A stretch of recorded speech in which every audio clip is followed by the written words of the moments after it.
Now, groups opposed to President Bashar al-Assad in Syria have agreed on a general plan for the way forward in the country. Their meeting in Cairo, though, exposed deep divisions. In fact, at one point, scuffles broke out when a Kurdish delegation walked in. We're joined now by journalist and specialist on Middle East affairs, Nabila Ramdani. Nabila, good morning to you. Good morning. We know, of course, from previous meetings that the opposition forces in Syria are divided. So are these scuffles at this meeting, the lack of agreement, perhaps unusual, or is it just part of what is something that we've seen before? Well, I think it should be said that the fact that the Arab League was able to bring together more than 200 delegates for a two-day meeting in Cairo was in itself something of an achievement that has been achieved in the past.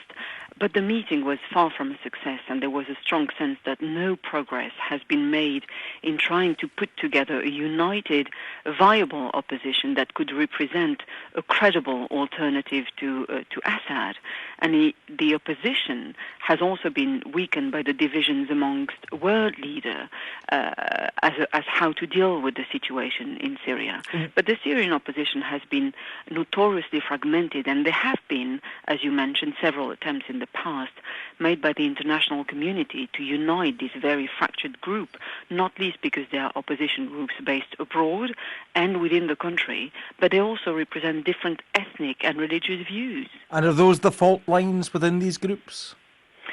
Well, the fact that the Kurdish delegation, for example, walked out of the meeting is already, dare I say, an indication of the sectarian differences that awaits Syria in the long term as the regime weakens. As we know, Syria has a complex makeup with a minority of Alawites in power, while the majority of the population is made up of Sunni Muslims. And of course, you also have Christians, Druze, and Kurds.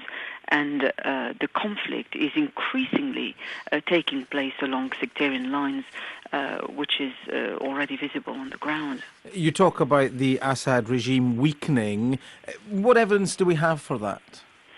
There is an increasing number of defections amongst the top ranks of the military, for example. And more generally speaking, President Assad is faced with a more determined enemy in the sense that the Free Syrian Army is now very much an armed rebel organization which has the support of numerous countries in the region.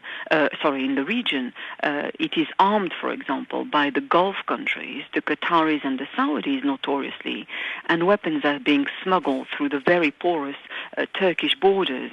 So the fact that Assad is now dealing with an armed opposition, but there are also, it has to be said, terrorist elements from al-Qaeda in Iraq working against Assad on Syrian soil.